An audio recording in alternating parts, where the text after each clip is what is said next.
En esta temporada habitamos lo tremendo. Atravesamos la decepción, sobrevivimos a la locura, al odio, al rechazo. Latieron de nuevo los heridos corazones cuando reconocimos que seguimos siendo alguien para otros.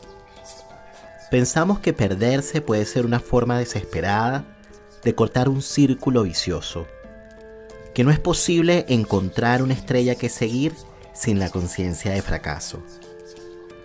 Descubrimos que cada cierto tiempo nos caen de pronto meteoritos que nos abren el universo, que no hay vida sin locura, que el orden vital bordea lo demencial, que el juego del destino implica darle un lugar al azar, a lo contingente, al despecho, y que no sobrevivimos sin erotismo, que los orgasmos no son programados, son cosa del deseo.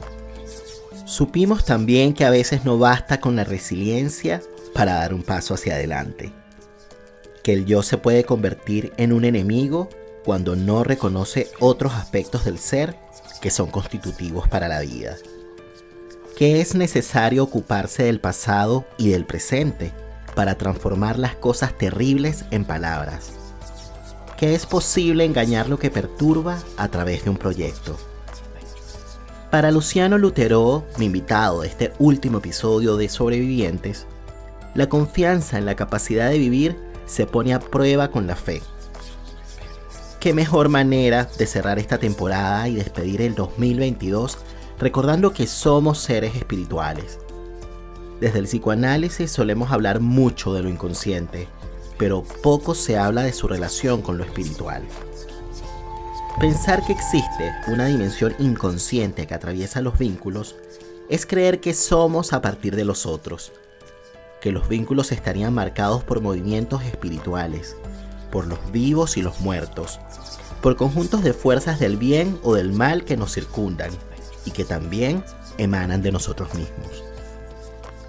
Luciano viene trabajando en los últimos años la hipótesis de que nuestra sociedad cada vez está más deserotizada y por tanto melancolizada, con duelos no elaborados, amores que no fueron y sobre todo autorreproches, venganzas y excesos que inhiben la capacidad de vivir.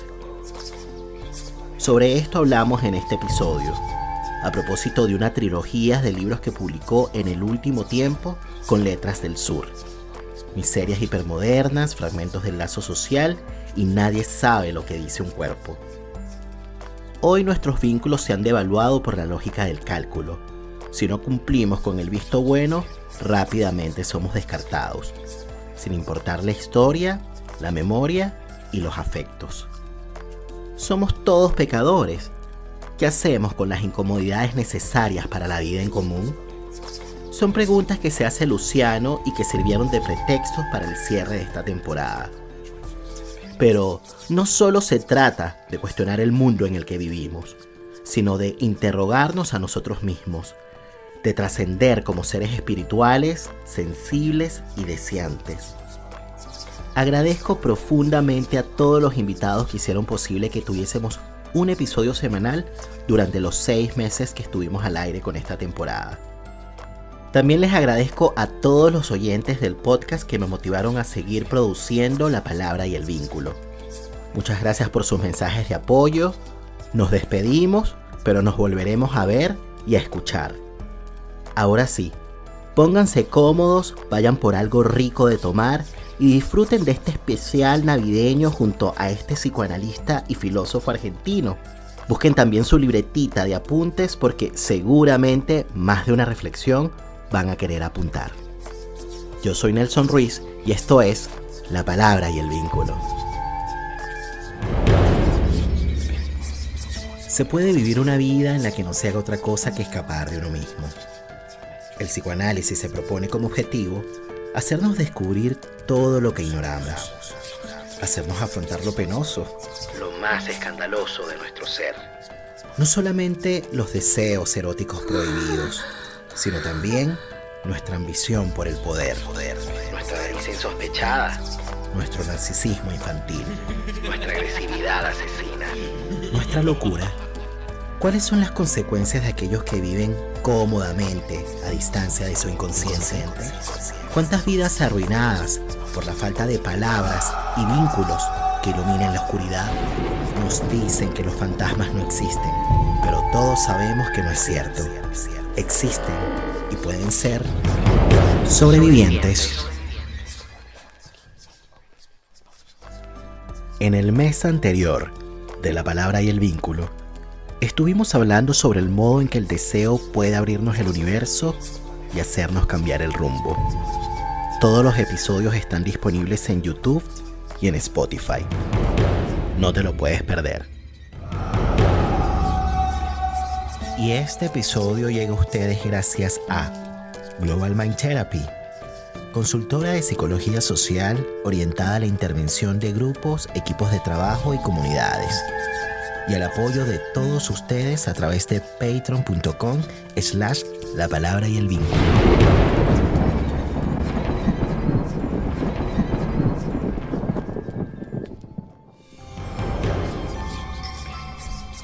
La palabra para traer recuerdos y volver donde fuimos felices. La palabra para nombrar el sufrimiento y no enfermarnos. La palabra para encontrar socorro en momentos de angustia. La palabra para compartir las emociones y saber que no estamos solos.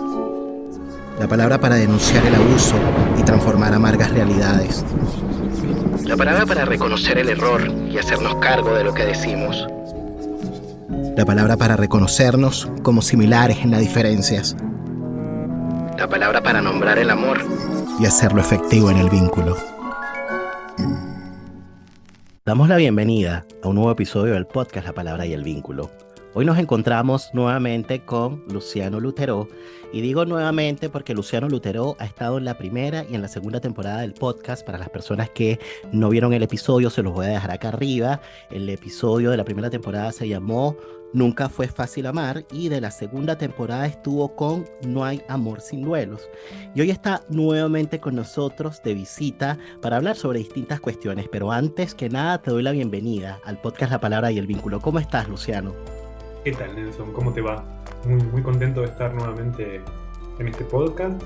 Sabes que el aprecio personal también es parte de este reencuentro y, bueno, agradecido una vez más.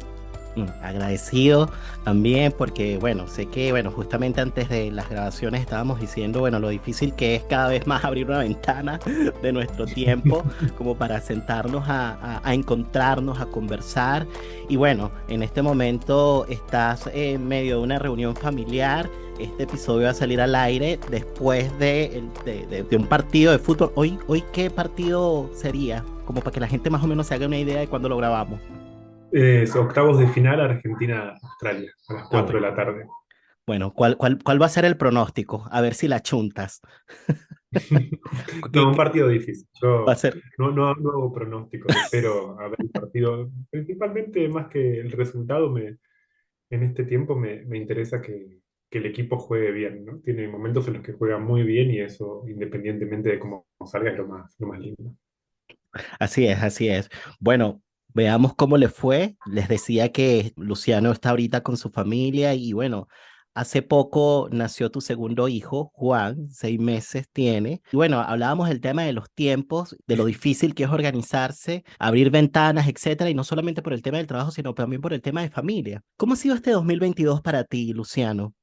Y muy ajetreado, ¿no? Creo que por un lado la llegada de Juan y, bueno, la convivencia con cuatro niños, ¿no? Porque, bueno, Juan es mi segundo hijo, pero también mi mujer tiene dos hijos, entonces el ensamblaje es de cuatro niños, y, bueno, es un cambio en la cotidianidad también, ¿no? Empezar a organizar. Bueno, ya el hecho mismo, como te decía hace un rato, tener que salir de la casa, ya es 40 minutos más o menos, uno se organiza hasta que uno se pone las zapatillas, el otro junta la mochila, el que se olvida algo, ¿no?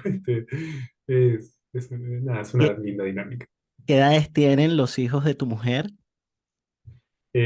Antonio 10, después Joaquín tiene 9, Emilia tiene 6 y Juan tiene 6 meses. Mira, wow. Si te dijera un poquito pensando, bueno, Este episodio va a salir al aire, ¿no? El 24 de diciembre y pensando en que es víspera de Navidad, bueno, la Navidad se asocia mucho con la niñez. ¿Cómo te preparas para estas fechas, entendiendo que estás allí con cuatro niños? ¿Y qué relación tienes con la Navidad? Cuando te hablo de Navidad, ¿qué es lo primero que te viene a la mente? Bueno, es verdad que la Navidad es una fiesta privilegiada para los chicos por los regalos, ¿no? Obviamente, por toda la mística alrededor del armado del arbolito, por todo el tiempo previo, ¿no? A ese encuentro con primos, con otra parte de la familia. En general, para mí la Navidad es muy importante, es mi fiesta más, este, creo que junto con la Pascua, ¿no? Digamos, es la otra gran fiesta importante para mí a lo largo del año y tiene, bueno, un sentido simbólico y espiritual muy grande, ¿no? Digamos, para mí esos días son de mucha reflexión, son también de cierto balance del año. En realidad, el año nuevo, el 31 de diciembre, no es tan importante para mí. Sí hay un antes y después de la Navidad y es una fiesta muy emocionante. Tuvimos la oportunidad de vernos a principios de este año, por cierto, estuviste de visita en Chile, me parece en enero, a propósito de un taller, bueno, y otras cosas que hiciste Mm. también acá, que por cierto se tituló, bueno, sobre las formas actuales de la melancolía, ¿no? Después de esa visita subiste un post en donde hacías alusión, no me mencionaste directamente, pero yo dije, esto tiene que ver con la conversación que tuve con Luciano en aquel taller y que tenía que ver justamente con el asunto del cristianismo. Hiciste alguna referencia, ¿no? Al cristianismo en medio del taller, decías que eras cristiano. En el momento del break, ¿no? Yo te decía, qué valiente, ¿no? Decirlo de forma explícita en un medio de analistas, de personas que por lo general más bien son como ateas. Entonces, claro, Mm. después en el post tú decías, en Chile un amigo me dijo que le parecía arriesgado que en un medio que suele jactarse del ateísmo no reniegue de ser cristiano. Y es que lo hice por muchos años y los ponías como con signos de exclamación. ¿No? Yo no sé si recuerdas ese post y si tiene que ver Sí, me conmigo, acuerdo. porque a lo mejor es una convicción delirante. Yo creo que tenía que ver con esa conversación. Sí, me acuerdo, es verdad. Este, sí, en términos generales, ¿no? Digamos, el psicoanálisis es una práctica que se desenvuelve mucho más en medios progresistas que suelen ser antirreligiosos, ¿no? Pero no, ya, para mí eso ya dejó de ser. Quizás en algún momento cuando era más joven, tal vez, ¿no? Como renegar de la fe era algo que por ahí estaba bien visto porque te podía hacer sentir o presentar ante los demás de una forma más intelectual, ¿no? Como que quien tiene fe de alguna manera es como alguien que debilita su pensamiento, pero eso ya no creo mucho en esas distinciones, ¿no? Digamos, la fe ocupa un lugar en mi vida, es algo que trato como toda fe, ¿no? Es una fe que siempre está asediada, ¿no? Digamos, no es que tener la fe es creer en algo, ¿no? Digamos, es al mismo tiempo tener muchas incertidumbres, ¿no? A veces se cree que la fe va de la mano de la convicción, ¿no? Son cosas distintas, ¿no? Digamos, es una manera en todo caso también de relacionarse con lo incierto de uno mismo, ¿no? Digamos, Mm. no hay seguridad en la religión, ¿no? Me parece que a veces esa es la lectura por ahí más ideológica de la religión, en el sentido de que los religiosos serían fundamentalistas todos y que una persona religiosa es una persona que entonces, ¿no? Digamos, a todo le encuentra un sentido por la fe y no funciona así, ¿no? Me parece que para mí la fe es una vía abierta hacia justamente lo incierto, hacia lo que no tiene sentido, ¿no? Hacia un paso más allá de la razón, Mm. ¿no? Digamos, nuestras vidas, la mía, ¿no? Creo que la de muchas personas más están siempre como asediadas en el límite de la racionalidad o de lo que podemos explicar. Entonces, incorporar el misterio, incorporar lo incomprensible, ¿no? Digamos, y al mismo tiempo que eso no vaya de la mano de la pérdida de confianza, porque en última instancia la fe tiene que ver con eso. Yo creo que por distintas circunstancias, creo que estos últimos años fueron años en los que mi confianza en la capacidad de vivir estuvo como un poco puesta a prueba, ¿no? Entonces, en ese sentido, como me reencontré también pensando otras cuestiones que no son solamente las que el entendimiento puede conceptualizar. Y ahí, bueno, como te decía, me parece que pensarme como una persona religiosa no es en el sentido, bueno, pasa que hay también, ¿no? Cuando leemos a Freud o leemos a algunos autores, ¿no? Del psicoanálisis pareciera que sobre todo que disputaron o discutieron en tensión, poniendo en tensión el discurso científico y el discurso de la religión. Pareciera que hay una incompatibilidad. Pero bueno, también hay un montón, ¿no? Hay toda una tradición dentro del psicoanálisis de hombres y mujeres de fe, ¿no? Y eso me parece que no, al menos yo no creo ser como que haya algo excepcional en eso, ¿no? Creo que cuando hablamos de la fe, hablamos de aquellas cosas que no entendemos y en las que confiamos, hablamos también de una disposición hacia la vida, hablamos también, ¿no? De aquello que nos sostiene independientemente de las seguridades. En definitiva, hablar de la fe es hablar, como se dice hoy en día, ¿no? De la vulnerabilidad, de la fragilidad, que son los términos que se pusieron más de moda, pero en definitiva el término clásico para hablar de estas cuestiones es la fe. Sabes que, bueno, hace un tiempo estuvo de visita Florencia Badi en la segunda temporada. Grabamos un episodio que se tituló Creer para ver. Hay que creer para ver, ¿no? Y en ese episodio justamente Florencia decía algo similar a lo que estás mencionando hoy, ¿no? En respecto al tema de la fe. Y ella decía que la fe acepta la incertidumbre. ¿M? Que justamente eso es como que lo potente de la fe, como que la Ujú. potencia de la fe tiene mucho que ver justamente con que nos permite de alguna manera darle un lugar pues a lo incierto. Y fíjate que hay un libro que tú publicaste en el 2021, a mediados del 2021, que se llama Miserias Hipermodernas. Se los muestro acá a las personas que están en YouTube. Este libro, Miserias Hipermodernas, ¿por qué vivimos tan mal?, fue publicado por Letras del Sur. Hay un epílogo que se titula ¿Por qué soy cristiano?, en donde Luciano menciona lo siguiente. La palabra caridad tiene relación con el cuidado, con el amor y la amistad. El cristianismo es la religión del cuidado. No es posible ser cristiano sin una cuota de fanatismo. Lacan y luego Hegel decían que el cristianismo es la religión verdadera. Si no tengo caridad, nada me sirve.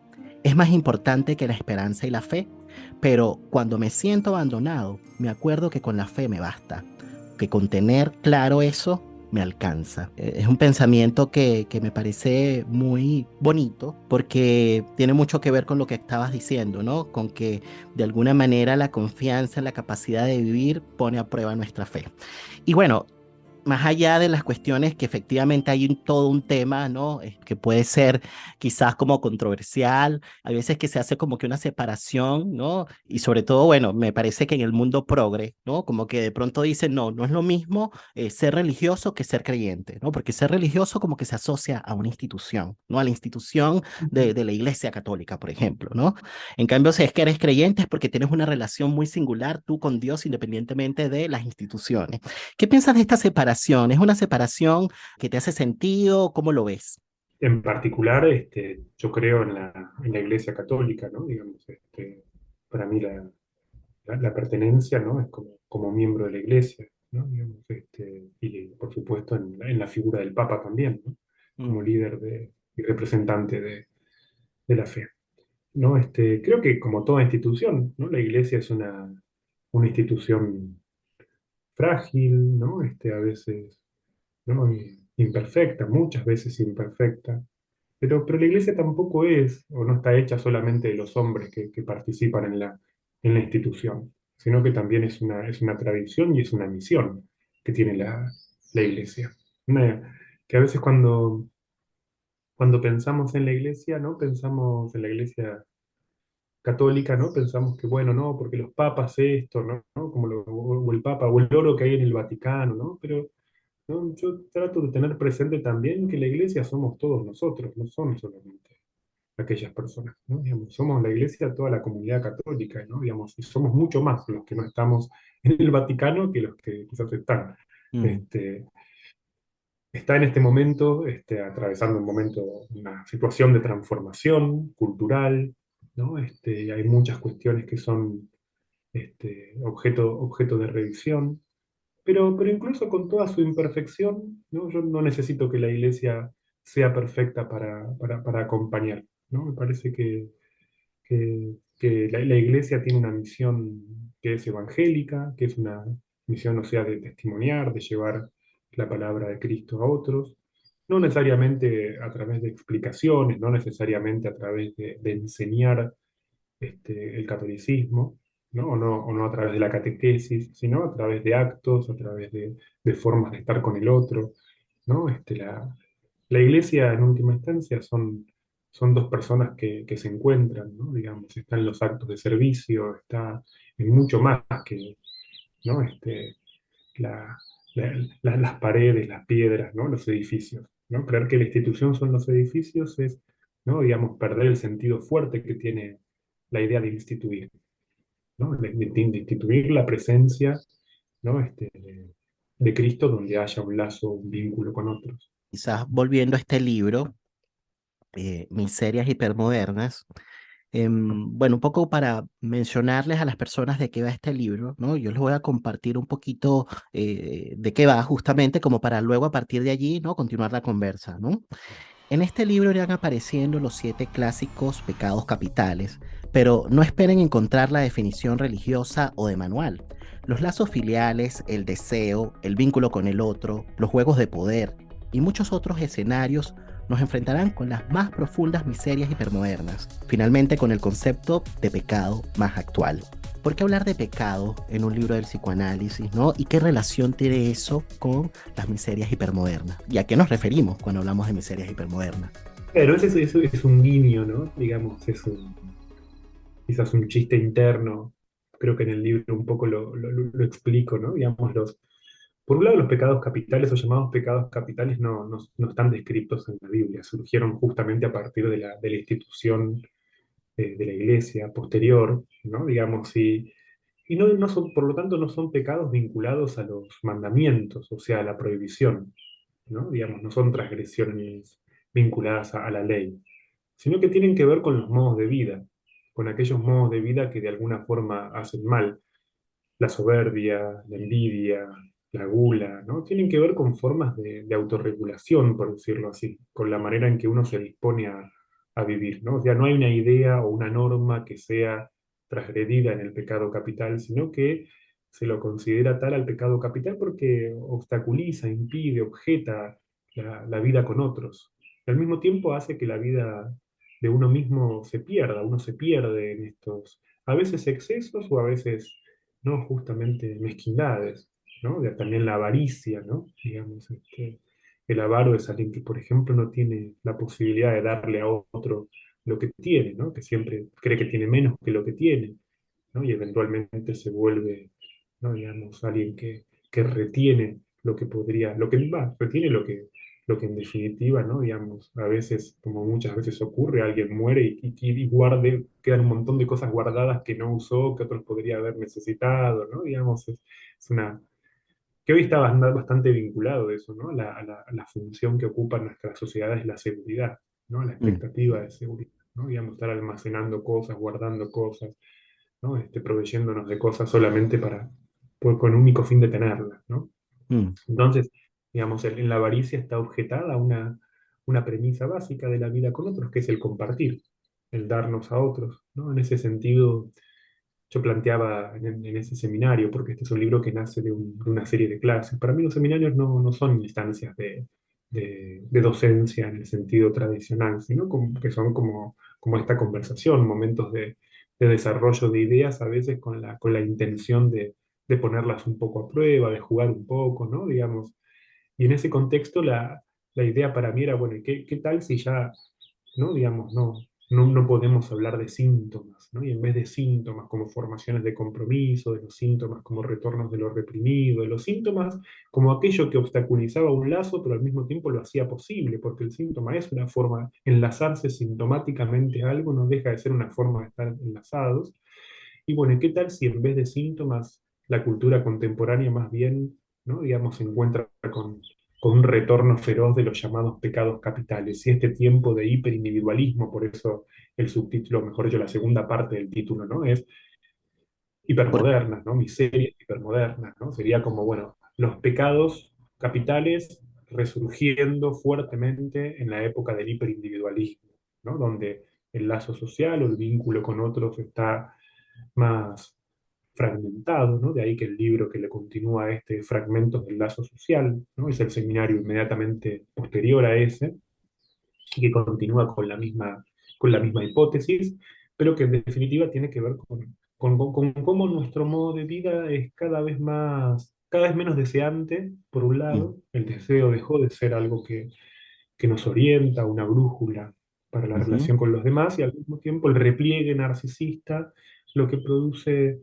¿no? Digamos, es avaricia, envidia, ¿no? Digamos, podríamos pensar ejemplos corrientes para cada una de estas cosas, ¿no? Vivir mirando qué hacen los otros, recelando lo que hacen los demás, ¿no? Estar, ¿no? Digamos, en esa posición, en la pose permanente para los otros, ¿no? Esa actitud soberbia que es tan común a veces en las redes sociales y en la forma de despreciar a los otros, ¿no? Digamos, la manera, el vínculo voraz con la comida, ¿no? Digamos, hay un dicho, ¿no? Digamos, yo juego en el libro con la idea de que la gula contemporánea no es el que come mucho, ¿no? Digamos, no es la forma tradicional de la voracidad, sino que es una nueva forma de la voracidad en tiempos de ideal de salud y de plenitud y de consumo mm, dietético, ¿no? mm, Digamos, usando el dicho popular que es muy común acá en Argentina, es el que no come ni deja comer, ¿no? Es una especie de gula anoréxica, ¿no? mm, Bueno, en fin, ¿no? Por eso creo que también esto que digo quizás viene bien o viene a cuento de poder situar cómo tradicionalmente en la historia del cristianismo, ¿no? Los pecados capitales se presentaban como excesos, como que eran mucho, era pasarse de algo, ¿no? Y en el mundo contemporáneo tal vez los pecados capitales tienen que ver con una pobreza, ¿no? Con una cuestión de falta, ¿no? Digamos, como decía recién, el goloso actual no está tanto en quien vorazmente come una cosa tras otra, sino más bien en el ejercicio o en la privación extrema que, por ejemplo, vemos en la anorexia. En ese sentido, ¿no? Creo que estos pecados van reflejando distintos modos de vida y creo que, bueno, cada capítulo está dedicado, cada clase estuvo dedicada a uno de los pecados capitales, ¿no? Se trata de reconstruir la figura contemporánea para cada uno de esas formas de vida. Creo que el modo en que vivimos se volvió un problema, ¿no? Digamos, creo que hablábamos de síntoma en una época en la cual dentro del lazo con el otro había objeciones internas, ¿no? Digamos, el síntoma era una objeción interna dentro, entonces, del lazo con otro. Ahora, cuando ya el lazo con el otro se volvió una dificultad, cuando ya ante cualquier situación se plantea la posibilidad de la ruptura, de la separación, ¿no? Y entonces, ¿no? Cuando el lazo ya no resiste o no incluye una resistencia como su motor, bueno, ahí ya estamos en otra circunstancia, que evidentemente no es el modo de vida que Freud vio o entrevió cuando propuso la neurosis como modelo de la constitución psíquica, ¿no? Digamos, hoy en día ya es más complejo encontrar neuróticos, la neurosis de alguna forma, ¿no? Digamos, bueno, es una especie de otro tiempo, ¿no?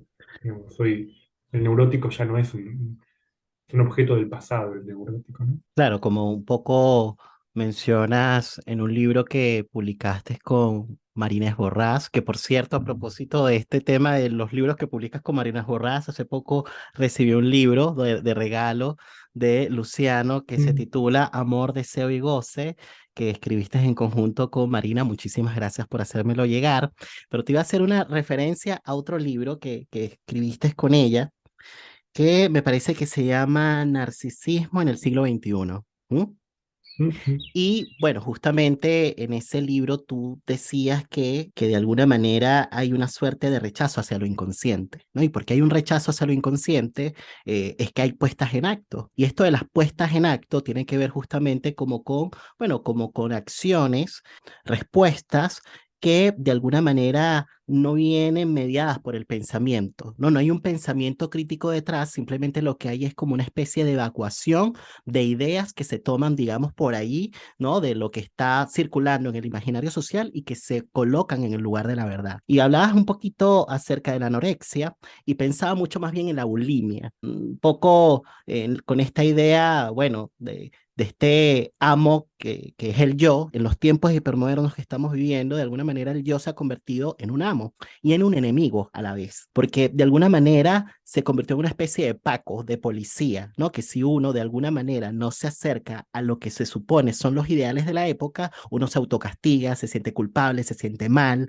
Hay un episodio que grabé con Alejandro Soto que se titula El enemigo es el yo, y pensaba muchísimo en la idea de cómo es que hoy, y ahí me vas a decir cómo lo podemos de pronto darle una vuelta con la idea de las miserias hipermodernas, hacemos como una especie de atracones, ¿no? En vez de comida, atracones de ideas que por ahí circulan, incluso en las redes sociales, ¿no? Y que de alguna manera, bueno, tienen que ver justamente como con cierta intención de que las cosas con nuestras vidas vayan bien o vayan por buen camino, pero que a la larga más bien nos terminan como que intoxicando. Esta idea, bueno, que son ideas que están muy relacionadas con lo que es el pensamiento positivo. Entonces, querer es poder, todo depende de ti, ser feliz es una decisión, y así podríamos decir otros ejemplos, ¿no? De frases que nos las atracamos, que nos las incorporamos. Incorporar, que tiene mucho que ver con la oralidad, ¿no? Sin traducción simbólica. Y que después, evidentemente, llega un momento en que esas consignas más bien nos terminan como que intoxicando,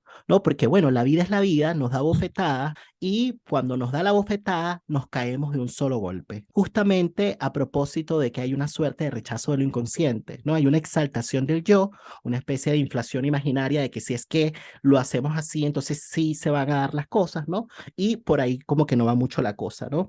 Y fíjate que en este libro, a propósito de lo que mencionabas, ¿no? Que los pecados capitales tienen que ver más bien con una disposición. Claro, tú en este libro decías que de alguna manera no se trata de convertir todo esto en una suerte de moral, y me parece que esto es importante. En la conclusión tú mencionas, no tiene que ver con moralización. No vamos a moralizar acerca de cómo tiene que ser el mundo.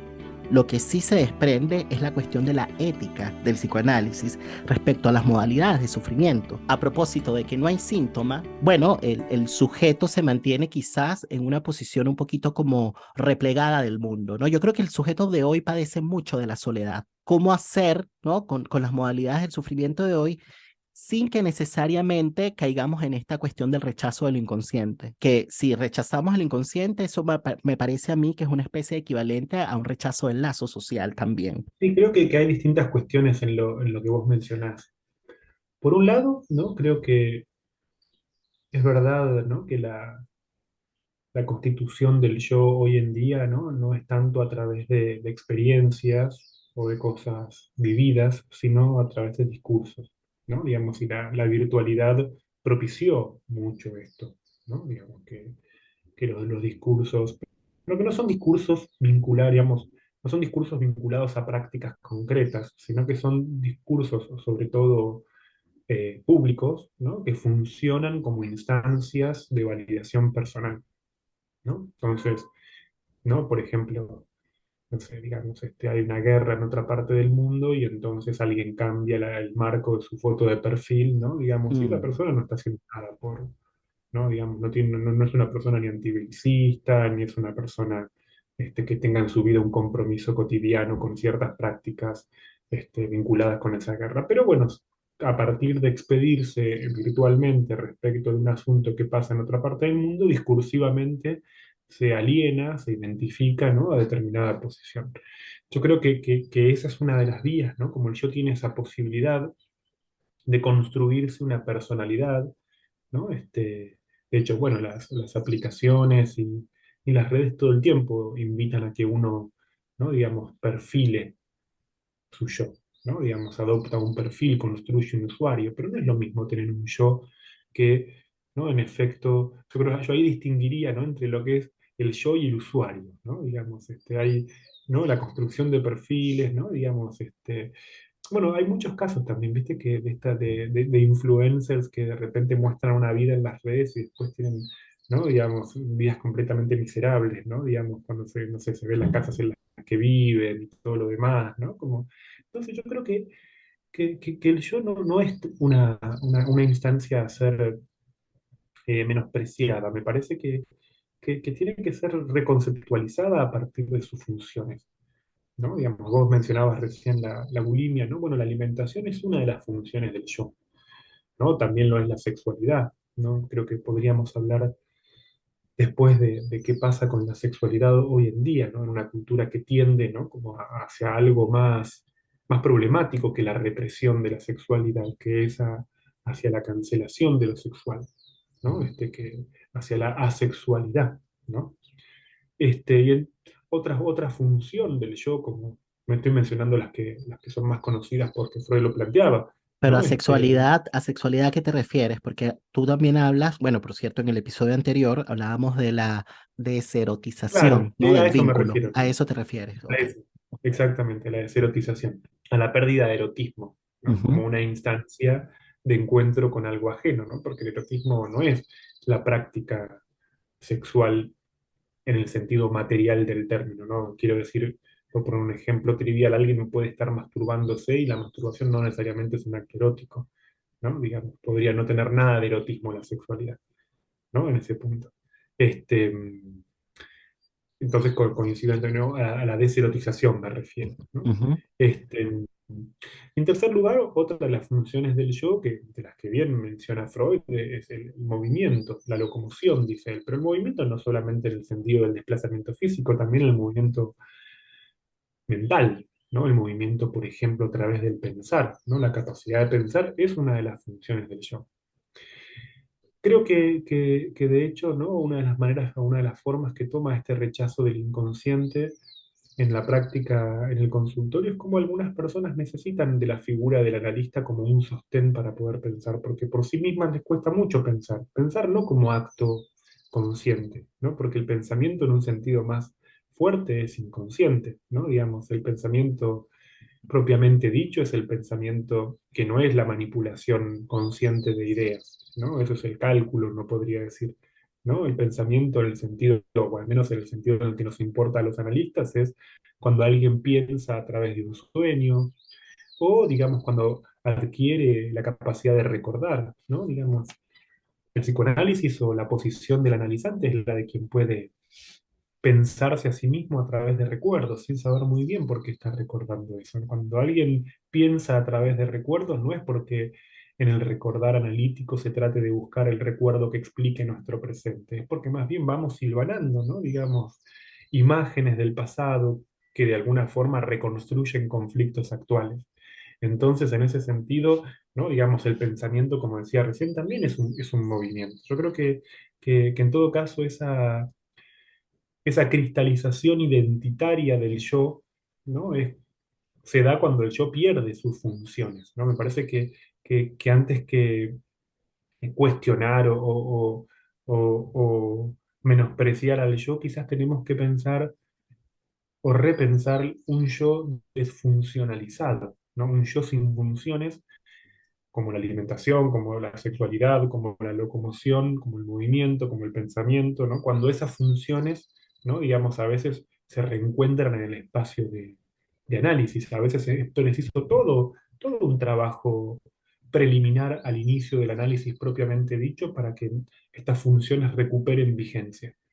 ¿No? Digamos, la posibilidad de conversar con otro, la posibilidad de que en efecto alguien compruebe que había pensado venir a la sesión a hablar de algo y se encuentra hablando de otra cosa y se pregunta, ¿y por qué estoy hablando de esto si yo tenía pensado hablar de otra cosa? ¿No? Digamos, uy, se me pasó toda la sesión y yo de repente pensé que iba a decir tal cosa y hablamos de algo que parece que Sí. cualquier veces puede ser un poco decepcionante, ¿no? Y sin embargo, en esa decepción, bueno, pero ahí es donde el yo, ese es el yo, ¿no? El yo es eso, ¿no? Digamos, quiero decir, el yo actual, el yo capitalista, ¿no? El capitalismo del yo del que Ujú, me habla Constanza Michelson en su libro, ¿no? No es el yo del que hablaba Freud. Freud hablaba de un yo muy dinámico, de un yo que hoy en día está muy, muy empobrecido, mm, de un yo que está desfuncionalizado, como decía antes. Y quizás volver a pensar un psicoanálisis del yo, ¿no? Digamos, como paso preliminar al análisis propiamente dicho, es un paso, un yo que tenga capacidad de integrar conflictos, por ejemplo, ¿no? Un yo que no sea eminentemente reactivo, un yo que pueda ser, como decía Freud, el almácigo de la angustia, ¿no? Y ya no un yo ansioso. ¿no? Angustia hay en el yo nada más. Ahora, ¿quiénes tienen la posibilidad de angustiarse?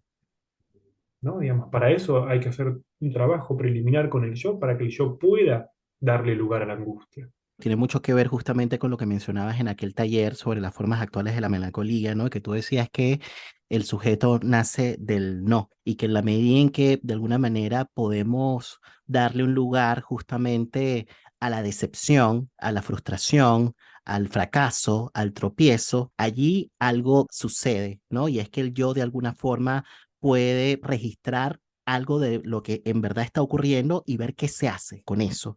Fíjate que este libro de Miserias Hipermodernas lo prologó, y tú me vas a corregir la manera como se pronuncia el apellido, Darío Strasberg. Creo que se pronuncia Steinreiber.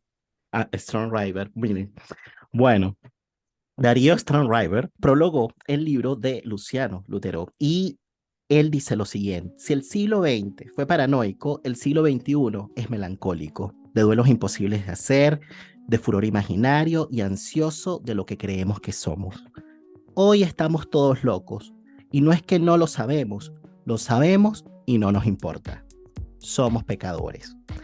Y luego más adelante menciona la idea que, bueno, que tiene mucho que ver con lo que mencionabas acerca de esto del capitalismo, ¿no? Del yo. Y él dice que la realidad no es algo que está allá afuera, no es algo que nos frustra o exige adaptación, es lo que creamos con nuestros actos. ¿M? Que sean nuestras acciones las que nos hagan descubrir nuevos deseos y forjar nuestra realidad. Mejor perder los deseos que nunca vamos a realizar en el capitalismo para descubrir nuestra propia capacidad de desear, que como lo dijo Freud, es indestructible. ¿M? Y claro, Freud dijo es indestructible, pero igual yo me pregunto, ¿no? A propósito del título de este libro, de las miserias hipermodernas, ¿no? ¿Qué tan indestructible en verdad es, ¿no? A propósito de los pecados capitales. Porque, por ejemplo, si hablamos del pecado de la pereza, ¿no? Es la ausencia de deseo y la pereza la podemos relacionar muchísimo, ¿no? Con lo que es el tedio, el aburrimiento, el asco existencial, que es justamente una de nuestras miserias hipermodernas. Con el diagnóstico generalizado de depresión, ¿no? No es la depresión en el sentido de la pérdida de energía, la abulia del neurótico que por efecto de sus represiones se encuentra un poco apagado, inhibido, ¿no? Digamos, sino que es la depresión como desenganche respecto de los actos. Pero volviendo a Darío, Luciano, un poco como para no caer, digamos, en la cuestión como que literal, porque él propone allí como que una, yo no sé si una fórmula, ¿no? Pero propone una idea de cómo salirnos un poquito, digamos, de las cuestiones que ejercen dominio sobre el yo. Y una de esas cuestiones que ejercen dominio sobre el yo tiene que ver justamente con los mandatos, ¿no? De la época, el empuje a la felicidad, etcétera, etcétera, etcétera. Y claramente eso es algo que diluye al sujeto. Entonces, claro que efectivamente en el psicoanálisis pensamos que no es lo mismo el yo que el sujeto, ¿no? Entonces él decía justamente esto, ¿no? Mejor perder los deseos que nunca vamos a realizar en el capitalismo para descubrir nuestra propia capacidad de desear. Y para descubrir nuestra propia capacidad de desear, de nuevo, algo tiene que pasar con el lazo social. Y entonces me parece que algo tendríamos que pensar allí en relación a las condiciones de posibilidad que permitirían que justamente se dé ese pasaje, como decías tú, del capitalismo del yo a un yo más dinámico, pensante, crítico y reflexivo. Sí, menos esquizoide, ¿no? Me parece Mm. que autores como Winnicott, por ejemplo, empezaron a encontrar con el tiempo que la neurosis ya no era el problema o el síntoma o el malestar colectivo generalizable, ¿no? Sino que aparecía ese tipo de posición particular que era la esquizoide, ¿no? Como una forma donde cobraban mucha más vigencia los mecanismos disociativos, el repliegue, ¿no? Donde fundamentalmente estaba en juego la problemática de cómo experimentar algo, ¿no? De cómo vivir, Winnicott dice, cómo vivir un fracaso por primera vez, ¿no? Digamos, y no llevarlo a rastras, ¿no? Digamos, creo que la clínica de Winnicott es quizás el anticipo más grande de lo que se convirtió en este tiempo nuestro modo de vivir, ¿no? Digamos, personas que son sumamente inteligentes, pero no tienen ninguna sensibilidad, cuya capacidad de sentir, ¿no? Digamos, está como profundamente adormecida, ¿no? Digamos, yo creo que la inteligencia se volvió un valor cada vez menos, interesante, ¿no? Como que inteligente hoy en día es un teléfono, inteligente hoy en día es una computadora, ¿no? Digamos, ya en el ser humano la inteligencia no vale mucho, ¿no? Digamos, puede ser cualquier aparato, ¿no? Digamos, bueno, de hecho, viste que algunas personas se dicen que son unos aparatos, ¿no? Como, Mm, este, la inteligencia es para los aparatos, ¿no? La intelectualización sin capacidad de vida, ¿no? Es creo una de las formas más difíciles de- de pensamiento, ¿no? De vida, de transitar, ¿no? De existir, ¿no? Digamos, podríamos ahí distinguir entre lo que es, ¿no? Existir y vivir, ¿no? Digamos, mm, la existencia está como, ¿no? Asegurada, pero la vida no. ¿No? Creo que esa es una pregunta también muy importante, ¿no? Bueno, Freud tenía una respuesta, ¿no? Freud decía, para Freud, situar en la infancia el complejo de Edipo y su sepultamiento era una manera de ubicar cuándo empezaba la vida, ¿no? Digamos, hoy nos podríamos preguntar, cuándo alguien empieza a vivir? ¿No? mm, ¿Cuándo empieza para alguien la posibilidad de la vida? ¿No? Y la vida no está asegurada, ¿no? Digamos, existimos, pero no necesariamente vivimos. Ese es el núcleo también de la clínica de Winnicott, ¿no? Digamos, en sostén e interpretación, en ese texto tan lindo, ¿no? Que narra el análisis prolongado de un hombre, ¿no? Que su principal dificultad era su contacto con la realidad, con la vida, con sus propios procesos anímicos, ¿no? Digamos que no puede, hoy lo diríamos de esta forma, no puede conectarse con sí mismo, ¿no? Que se siente de alguna forma siempre un poco artificial, ¿no? Digamos, no sé si qué tanto me pasan las cosas a mí, ¿no? Y sin embargo, ¿no? Digamos, esto que vos mencionabas hace un momento, no llega a haber inscripción de sus propios procesos anímicos. Es un texto bellísimo, sostén e mm. interpretación, porque de hecho hoy en día en estas personas tan inteligentes nos encontramos justamente con el caso de quienes son a veces hasta más hábiles que el analista para interpretar.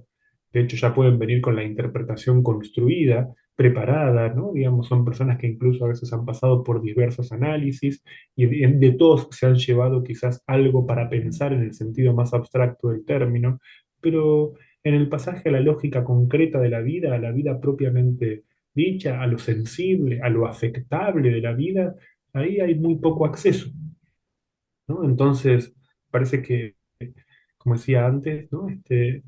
La, la disputa actual es cómo pensar de vuelta un yo sensible, ¿no? Y ahí creo que hay textos y autores muy buenos, ¿no? Como que al menos yo vengo pensando o revisando bastante en este tiempo, como Bion, como Ansier, ¿no? Mm. Digamos, que son otras versiones del yo, ¿no? No son la versión lacaniana del yo en el Claro, sentido sí, defensivo, imaginario, ¿no? Como sino que son otra forma de construir sensiblemente al yo, ¿no? Más en relación con el cuerpo también, ¿no? Digamos, los sufrimientos corporales hoy en día son notables, ¿no? Digamos.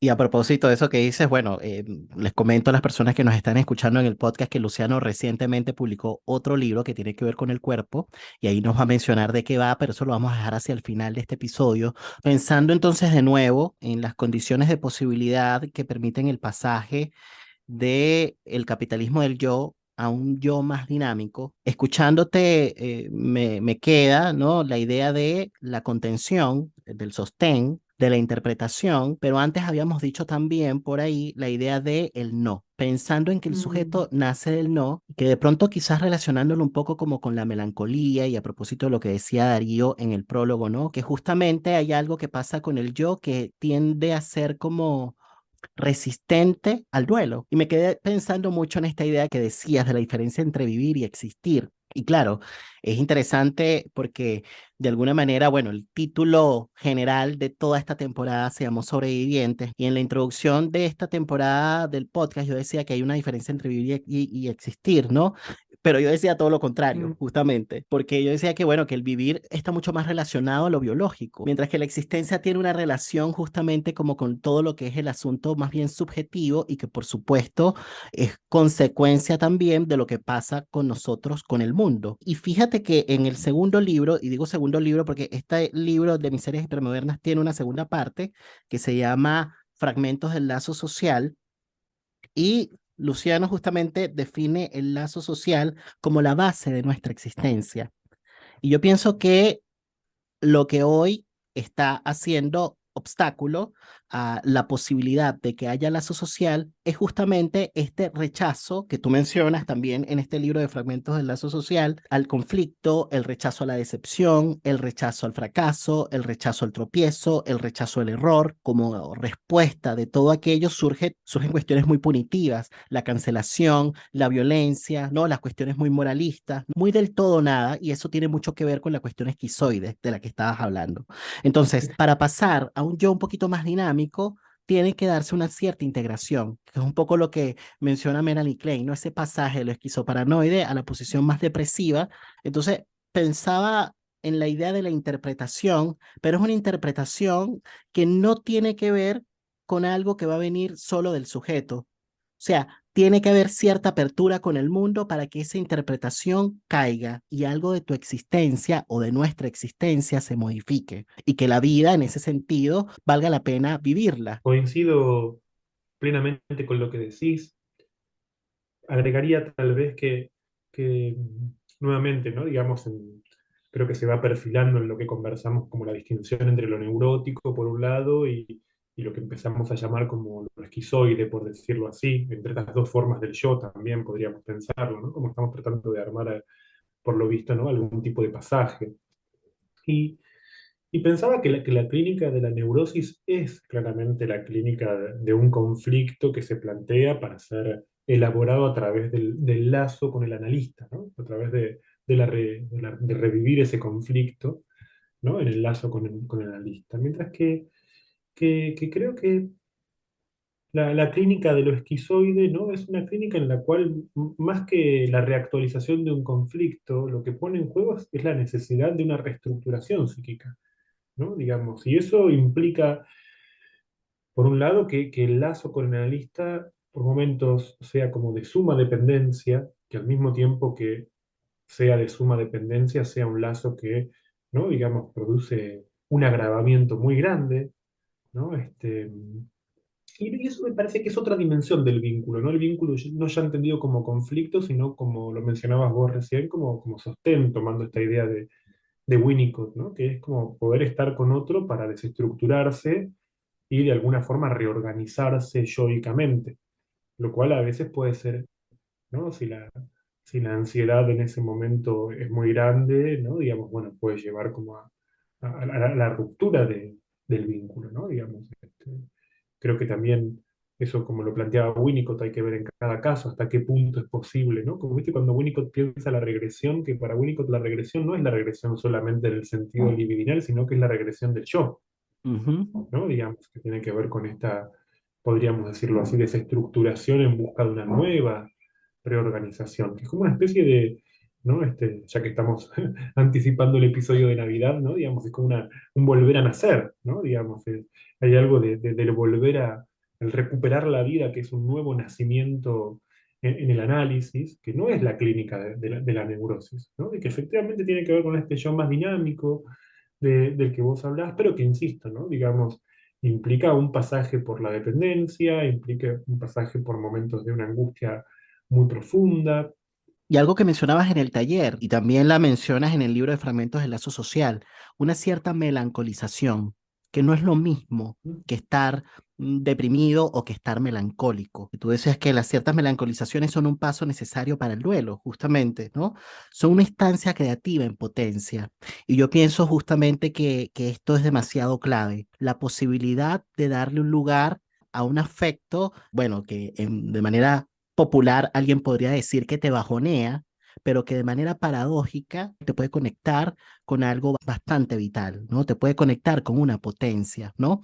Y que te puede llevar justamente a esa regresión de la que tú estás hablando, ¿no? Un cuestionamiento de lo que está fijo, de lo que está instalado, de lo que está Sí, es instituido. el lugar que en otra época, es el lugar que en otra época tenían las crisis, las llamadas crisis existenciales, ¿no? Exacto. Que hoy en día no son tan comunes, ¿no? Digamos, en los jóvenes, por ejemplo, ¿no? ¿Pero por qué? Porque hay como algo más, hay como un malestar más difuso, más prolongado, no es como que alguien, como cuando alguien cuenta y dice, para mí, entre los 19 y los 20 fue un año tremendo, porque, y ahí se pueden empezar a reconstruir las coordenadas de una crisis existencial a partir de la cual alguien se transformó. Pensaba que justamente ese malestar difuso, yo lo veo como un telón de fondo, como algo que está detrás de un semblante. Y el semblante Claro. de la época efectivamente tiene mucho que ver, bueno, con que todos estamos bien, con que todos pum para arriba o pum para abajo, reggaetón hasta abajo, pero, pero hay un malestar difuso. Y pensaba mucho en la idea de la homogenización, ¿no? Como que hoy no Mm, necesariamente hay texturas, diferencias, a propósito del tema del cuerpo, no hay cuestiones como que singulares, ¿no? Aparece la cuestión homogénea, que es muy propia de la globalización que trae la hipermodernidad, ¿no? Entonces, en realidad todos bajamos hasta abajo con el reggaetón de la misma manera, todos hacemos el TikTok, e intentamos lo que podemos o lo que no, de la misma manera, y entonces todo como homogéneo, todo uniformado. Y con ese malestar difuso detrás que no permite la emergencia de lo singular, de lo verdadero, de la firme, como dicen en Chile, de lo que nos está pasando, ¿no? Entonces yo creo que este punto es demasiado importante cuando hablas de la idea de la melancolización, porque la melancolización tiene que ver con decepcionarte, tiene que ver con alojar justamente, bueno, lo que no cuaja, lo que no te cuadra, y lo que no te cuadra tiene que ver justamente con eso que desencaja de ti con el sistema, que te borra, que te uniforma, ¿no? Y yo creo que en ese punto, de alguna manera, resistimos a esa miseria hipermoderna, ¿no? sí, sí, está bueno lo que decís, ¿no? Yo creo que con un riesgo también, ¿no? Porque me parece que hace tiempo venimos hablando, al menos en psicoanálisis, como de lo que no encaja, ¿no? Como y el elogio de lo que no encaja, a veces, ¿no? Digamos, me parece que se puede volver como una justificación, Mm. ¿no? Si nos vamos para el otro extremo. Co- Conformista, ¿no? Como somos todos excepcionales, somos todos distintos, estamos todos un poco locos, ¿no? Digamos, hay que resistir y siempre se trata de resistir, ¿no? A mí ya te confieso que Estoy cansado de hoy resistir, te Nelson. digo, ¿Te confieso? yo creo que me pienso más hoy en día en función de lo que venimos charlando de esta reestructuración del yo, digamos, me pienso más en lo que implica el desafío de construir, ¿no? En la implicación con lo imperfecto, ¿no? Digamos, digamos, le da demasiada consistencia a lo otro, el Mm, pensamiento de la resistencia. mm, Y tiene como una deriva algo histérica, ¿no? De ubicarse siempre como excepcional, mm, ¿no? A mí me parece más importante como y esto lo digo en términos personales por mí mismo, ¿no? Digamos, no, pero como poder pensar la dimensión más común, ¿no? De la vida, ¿no? Digamos, los deseos que son más comunes, ¿no? Como que hay algo que ser una persona común no es ser una persona adaptada, ¿no? No es ser una persona conformista, ¿no? Pero sí hay algo de lo común, ¿no? De que no todo tiene que ser como tan extraordinario, no todo tiene que estar, ¿no? Como, porque también hay algo en este pensamiento de la resistencia que en este último tiempo se volvió un poco victimizado, siempre quejándose de los mandatos, porque nos obligan, porque vivimos sometidos, y siempre hay que estar como liberándose de alguna opresión, ¿no? Y a mí eso, como que ya lo entiendo, ¿no? Por supuesto, ¿no? Pero también está la complicidad del oprimido con su propia opresión, y eso no lo piensa nadie. mm, ¿No? La complicidad del oprimido con su opresión es lo menos pensado. Hoy en día, digamos, los pensamientos de liberación son una queja permanente respecto del opresor, ¿no? Digamos, olvidándonos de que el amo está castrado, ujú, ¿no? O sea, es una queja permanente respecto del opresor, ¿no? Sin tener en cuenta, ¿no? Digamos, renegatoria, ¿no? Porque se instituye, ¿no? Hay un otro omnipotente que es fuertemente fantasmático. Y nadie analiza la complicidad, ¿no? Con la opresión, ¿no? ¿A qué me refiero, no? Me refiero al punto donde la victimización y la forma de vida victimizada se volvió también una cosa endémica, ¿no? Como no puedo, porque no se puede, porque en el mundo en el que vivimos, porque nos han obligado, porque nos enseñaron. ¿Y qué querés? ¿Que yo ame, Nelson? ¿Yo cómo voy a amar? Si me enseñaron de chico que amar era tal cosa, ¿no? Como, como esa canción es un poco agotadora ya, me parece a mí. Me parece que hay un punto donde de vuelta, ¿no? Como yo diría, este, hay un mandato, ¿no? Sí, claro, hay un mandato, ¿no? Digamos, hay un mandato, es el mandato de vivir, ¿no? Digamos, tenés que vivir, ¿no? Digamos, o sea, podemos deconstruir todos los mandatos que vos quieras, pero tenés un mandato, que es el mandato de vivir, ¿no? Digamos, y el problema hoy es la justificación, ¿no? Digamos, es la derivación o la deriva de la justificación en victimización permanente, ¿no? Digamos, que es una nueva forma, ¿no? Como a la que llegó, como te decía antes, este pensamiento de siempre pensándonos como resistiendo, como somos los Mm, outsiders. mm. No, no, no, no, no. Sí, sí, Luciano, pero fíjate que quizás como para hacer una distinción allí que me parece que es importante, ¿no? Porque, claro, un poco volviendo a la idea de la homogenización, ¿no? Y de esta cuestión como que uniforme, ¿no? Que es muy propia de la hipermodernidad. Claro, una cosa es hacer un rescate de la diferencia, ¿no? Y tratar de diferenciarme, que yo creo que va un poco por ahí lo que tú estabas diciendo por esta cuestión como medio histérica, ¿no? Soy excepcional, soy muy diferente a la masa, ¿no? Entonces, pero una cosa es el rescate de la diferencia y hacer una exaltación, un elogio a la diferencia, ¿no? Y creerte excepcional. Y otra cosa es rescatar lo singular, que lo singular es el deseo, pienso. Y eso es otra cosa, porque rescatar lo singular, que tiene que ver con el deseo, es rescatar el lazo, me parece. Y al rescatar el lazo, justamente, de alguna manera, pienso yo que le estamos siendo quizás como ahí sí coherentes un poco con lo que es la ética del psicoanálisis, ¿no? Que es un poco el rescate de la vida en común, a propósito de lo que mencionas hacia el final de tu libro en Miserias Hipermodernas, ¿no?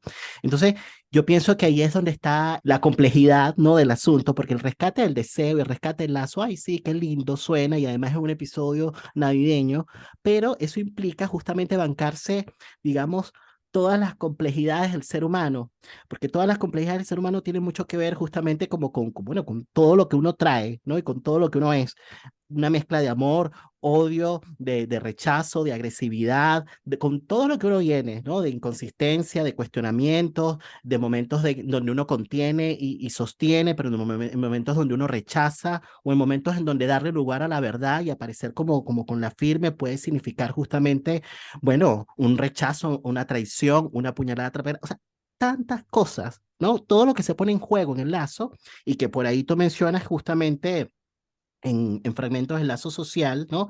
Que tú decías, ¿por qué vivimos tan solos? Bueno, ¿por qué vivimos tan solos? Bueno, por el tema de la crueldad que atraviesa, digamos, bueno, a la vida humana, ¿no? Y con el tema de la crueldad es difícil justamente poder convertirnos en sujetos deseantes, porque justamente volviendo al inicio de esta conversación, no creemos mucho en el otro, ¿no? Más bien nos hemos vuelto muy suspicaces, que tiene que ver justamente con otra forma de expresión de la melancolía. Entonces hay una complejidad ahí. Pero bueno, pensaba eso, ¿no? La diferencia, el Pero rescate de la me gustó como diferencia. lo decías y yo creo que suscribo esto que decís, ¿no? Digamos, lo singular no es lo que te hace único, lo singular es lo que te hace común, Exacto. ¿no? Esa lectura o esa interpretación de la singularidad, no como excepcionalidad, sino como parte de, ¿no? Digamos, ser singular es ser parte de. Ujú, Ser singular es ser uno entre otros. La singularidad es esa comunidad, ¿no? Porque si no es una toma de distancia, y yo creo que además también, ¿no? Esa es me parece que explica en términos colectivos o en términos políticos, ¿no? La, la- el extravío progresista, ¿no? Digamos, a nivel social, en un sentido amplio, cultural, ¿no? Digamos, el reclamo de la singularidad solo llevó a autosegregaciones, a superioridad moral, a un profundo rechazo, ¿no? Digamos, porque, ¿no? Digamos, en ese sentido, la afirmación de la diferencia fue la afirmación de una diferencia valorativa, ¿no? Y el desconocimiento de la vida con otros, ¿no? Me parece que en ese sentido, ¿no? Creo que volver a lo singular es volver a ser parte de, volver a lo común y volver a entender lo que es vivir con otros. Y no es, no digamos, la nueva versión que instituyó el progresismo, que fue un narcisismo de pequeñas diferencias. efectivamente, que es muy enloquecedor, porque es un reforzamiento de lo identitario, Y me parece bueno, que es una locura, que es una locura y algo de esto menciona, bueno, efectivamente lo desarrolla de manera amplia Constanza en su libro El capitalismo del yo, que en Argentina se Sí. publicó con ese nombre, pero en Chile con Hasta que valga la Ah, pena sí, claro. vivir. Por cierto, las personas que nos están escuchando, les voy a dejar colgado acá arriba el episodio con Constanza para que escuchen un poco de qué va este libro. Y bueno, este libro lo pueden encontrar en el extranjero y también los libros de Luciano a través de Buscalibre, ¿ok? Para acercarnos entonces al cierre de esta conversación, Luciano, te quería hacer una pregunta, ¿no? Y que va por el lado de quizás hacer un cruce entre lo que sería quizás lo espiritual y lo que tú mencionas en este libro de Fragmentos del Lazo Social, que por cierto coincide bastante con algo que plantea René Caes y también Janine Puyet, que hace poco le rendimos un homenaje en La Palabra y el Vínculo. Les voy a dejar acá el link para que vayan para allá. Y es la idea de que además del inconsciente pensado, digamos, en un sentido clásico freudiano, ¿no? El inconsciente, esta idea de, ¿qué será lo inconsciente? Es la sexualidad infantil, ¿no? Ahí está el inconsciente, ¿no? Hay otras formas del inconsciente, ¿no? Hay otros orígenes de lo inconsciente. Y me gustó mucho que en el libro de Fragmentos del Lazo Social tú traes la idea de que más que pensar el síntoma como una formación del inconsciente, sería importante también pensar, digamos, las modalidades del sufrimiento actual, ¿no? Como efecto de lo que ocurre en los vínculos. Y esto es pensar en otro origen de lo inconsciente, que me parece demasiado importante para la clínica y bueno, y también para pensar las condiciones necesarias como para vivir en sociedad, ¿no? Para la vida en común, que es un poco lo que estábamos hablando, ¿no? Entonces, ¿cómo articular, digamos, la idea de la dimensión inconsciente que atraviesa los vínculos con lo espiritual, que era algo que estábamos mencionando o hablando al inicio de esta conversación? Sí, por un lado, ¿no? En este tiempo yo empecé a interesarme mucho en la lectura de autores de lo que se llama el psicoanálisis vincular, que no estuvieron en mi formación este, académica, ni en mi formación posterior como analista, ¿no? Digamos, autores como Puget, como Caes, que vos mencionaste recién, bueno, Isidoro Berenstein también, ¿no? Digamos, Ujú, son autores que yo empecé a leer recién hace poco tiempo, encontrando un montón de convergencias, ¿no? Como ujú, encontrando que mi práctica como terapeuta, ¿no? Me llevaba por caminos, ¿no? Que cuando los empecé a leer dije, ah, ellos iban por un camino muy parecido, ¿no? Como, digamos, son referentes, ¿no? Como yo pensaba que estaba pensando algunas cosas, como con cierta dificultad y encontré que ellos ya lo venían pensando. De hecho, hace poco veía que, sin saberlo, porque si no los hubiera citado, ¿no? Mi libro Adiós al matrimonio tiene puntos de cercanía muy grande con el psicoanálisis de la vida matrimonial de Bernstein y Puget, mm, ¿no? Ellos lo escribieron 20 30 años antes, ¿no? Pero bueno, todas esas cosas que ocurre cuando uno se dedica a esta práctica y te dejas orientar por la clínica, vas pensando y te das cuenta que nunca pensaste solo, ¿no? Digamos, y que también la pertenencia a una tradición hace que uno vaya encontrando por vías diversas lo que otros encontraron también, ¿no? Este, y yo creo que en ese punto, ¿no? Voy a lo que implica la noción de vínculo, ¿no? Porque la noción de vínculo en definitiva es, ¿no? Digamos, encontrarse a uno mismo en el otro, ¿no? Digamos, hablamos de un vínculo en sentido estricto cuando no es que estoy yo, está el otro y entonces hay una relación de uno al otro, sino que el vínculo implica el nacimiento de uno a través del otro, ¿no? Digamos, la necesidad del otro como instancia de constitución, de transformación y de encuentro con la mismidad, ¿no? El carácter fundante del otro y eso, o sea, que pensemos en la relación temprana o pensemos en un vínculo de pareja, ¿no? Y yo creo que ese es un movimiento que, que tiene mucho de espiritual también, ¿no? Porque implica una confianza muy grande en dejar que el otro te afecte en primer lugar, en saber que lo más propio, de hecho, es un movimiento que es muy espiritual. ¿Por qué? Porque es el movimiento que también ya que mencionaba recién o decía, ¿no? Digamos, me encontré con lo que yo pensaba, lo pensaban ellos también, pero en realidad eso está en las confesiones de San Agustín, ¿no? Las Confesiones de San Agustín son un libro fundante de lo que es un vínculo, en ese encuentro, en el modo, si uno lee las Confesiones de San Agustín, cómo Agustín cuenta su encuentro con Dios, ¿no? En definitiva, está lejos de ser el encuentro ¿no? Digamos, en el sentido tradicional religioso de encontrarse con los mandatos, encontrarse con... No es el encuentro con lo más extraño de sí mismo. Es un movimiento de extrañamiento, ¿no? Digamos, es un momento de extrañamiento respecto de sí mismo que le hace un lugar al otro, el reconocimiento del otro como fundante de sí mismo. Y esa es una idea que me parece que va más allá de que si hablamos de psicoanálisis, de religión, de sociología, de cultura contemporánea, ¿no? Digamos, es en definitiva, ¿no? Digamos, qué es lo que produce, qué es lo que motiva, ¿no? Digamos, la posibilidad de vivir una vida que no es una vida cerrada sobre sí misma, sino que es la apertura de la vida a algo que la trasciende, ¿no? Porque en última instancia, ¿no? Digamos, la figura, el término clave para pensar esto es la trascendencia, ¿no? Digamos, ¿qué nos trasciende, ¿no? Digamos, trascender, que no significa solamente ir de un lugar al otro, ¿no? Trascendencia, que es realizar experiencias de atravesamiento, de atravesarse a uno mismo, ¿no? O de, por un lado, poder extrañarse, desconocerse y encontrarse y reencontrarse, ¿no? Es lo que hablábamos antes cuando hablábamos de la reestructuración del yo, ¿no? Ujú. También, ¿no? Digamos, en definitiva, creo que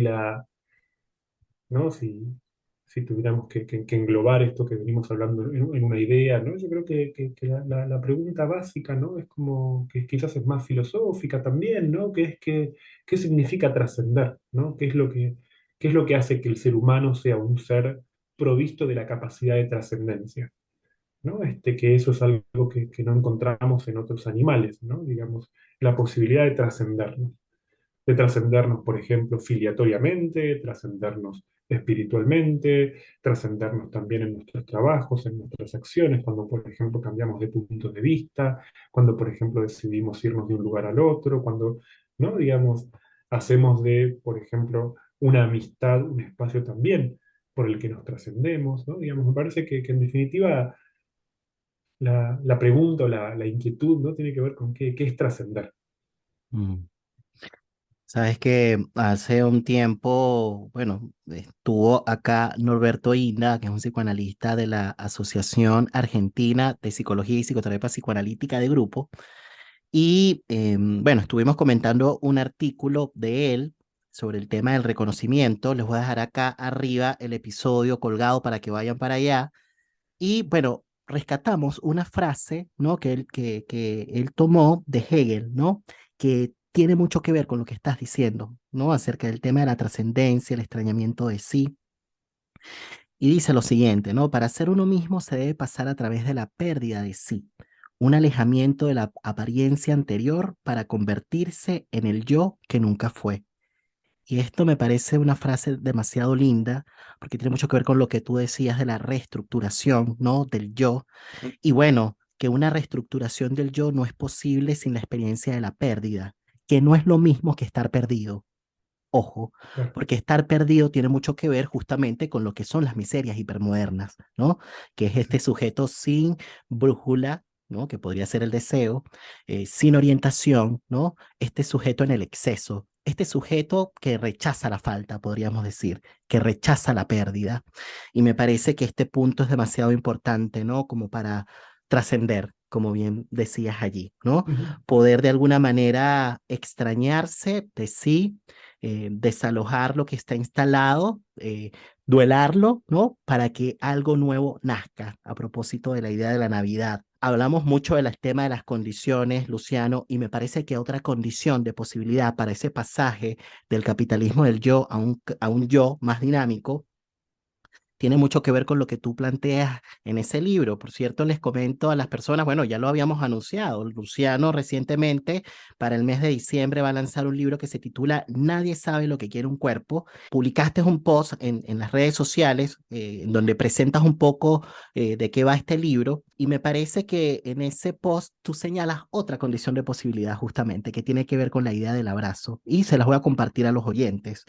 Porque a veces un abrazo nos devuelve la calma que las palabras tienen que esforzarse en conseguir, porque solo el abrazo puede hacernos sentir el volumen del cuerpo.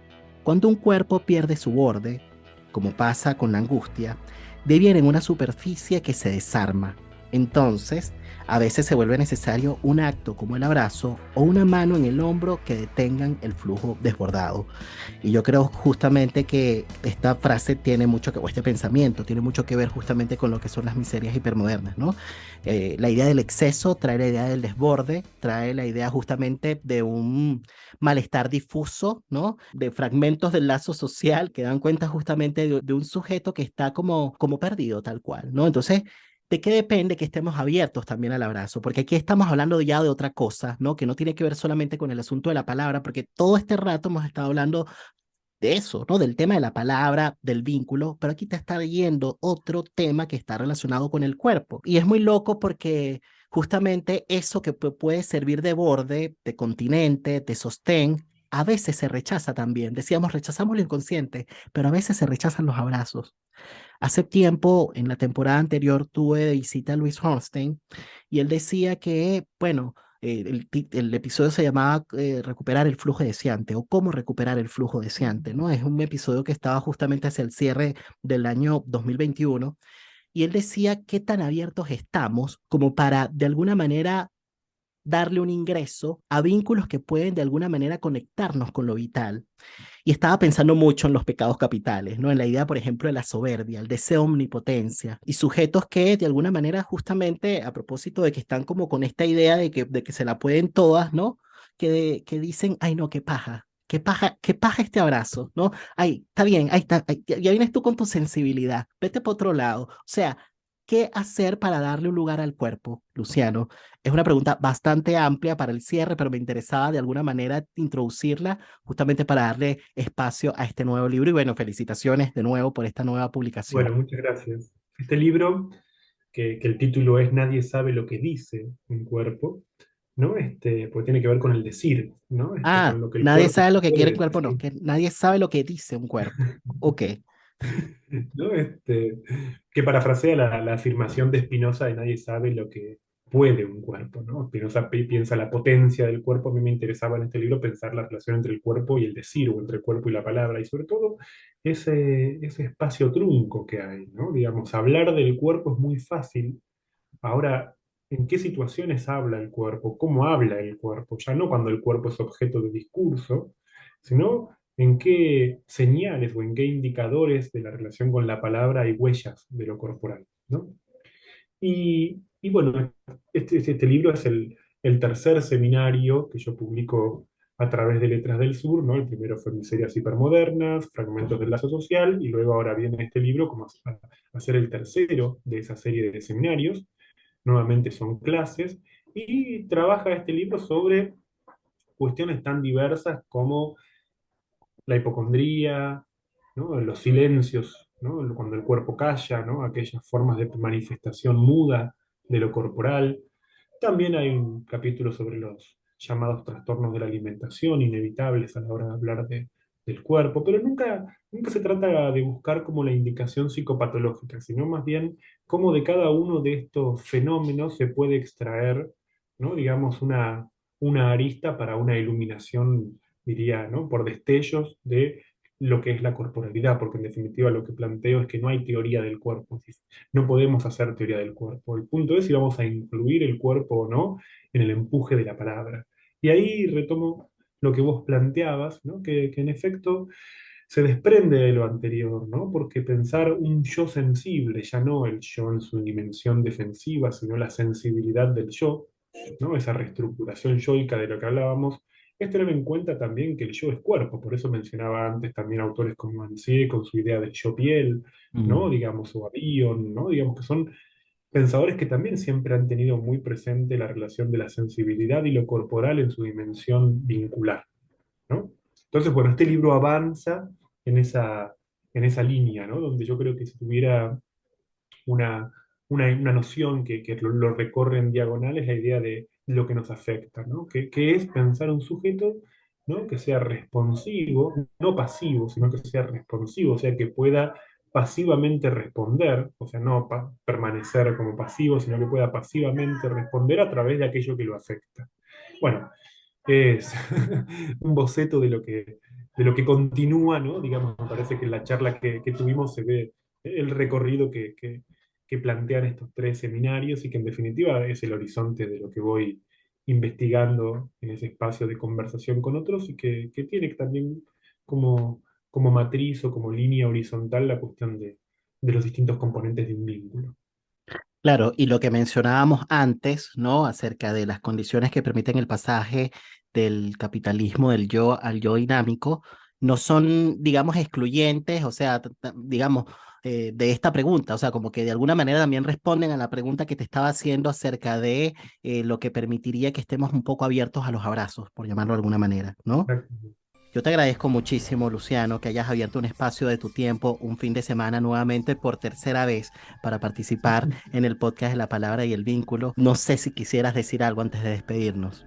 Bueno, no, agradecerte una vez más, ya que es la tercera vez que nos encontramos en el podcast. A mí me da mucho gusto participar, sobre todo porque te conozco hace mucho tiempo, porque me gusta mucho tu trabajo y bueno, de alguna forma creo que siempre a la hora de conversar con vos encuentro mucha atención en tu forma de preguntar, de entrevistar y siempre me quedo pensando algo después también. Creo que vamos construyendo algo en la medida en que charlamos que también es, bueno, surge de la charla misma. Así que nada, nuevamente agradecerte y bueno, y agradecerle a quienes están del otro lado que van a estar viendo este episodio, como me decías al principio, el día de Navidad. Así que, bueno, una feliz Nochebuena en realidad a todas y todos, que lo pasen muy bien en familia, que sea una instancia de, ¿no? de encuentro con sus seres queridos y, bueno, para quienes implique algo más que una reunión social,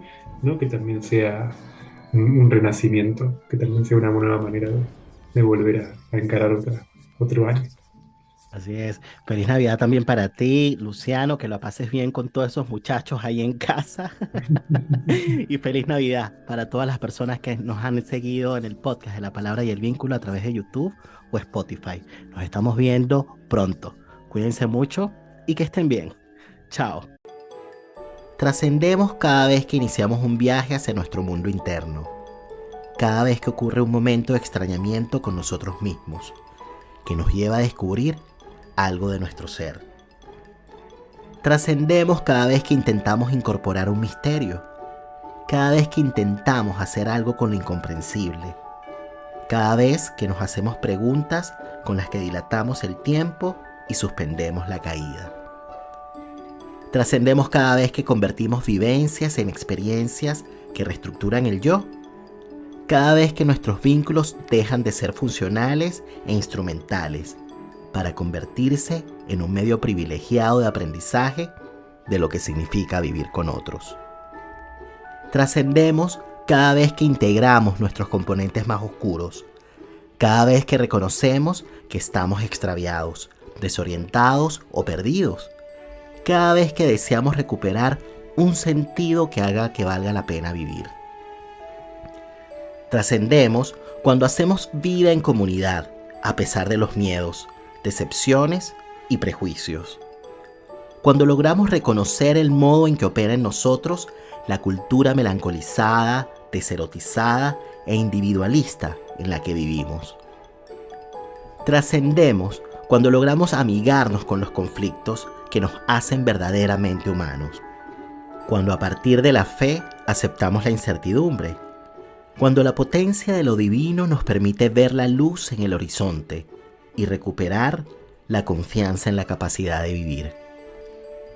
En definitiva, trascendemos cuando sobrevivimos a las miserias hipermodernas, cuando recuperamos la fe en la humanidad, cuando creemos que sigue siendo posible hacer el amor, tomarse una cerveza con un amigo, comer una buena pizza en familia y conquistar proyectos que te transformen. Yo soy Nelson Ruiz y esto fue Trascender, atravesarse a sí mismo, en el marco de la tercera temporada de La Palabra y el Vínculo.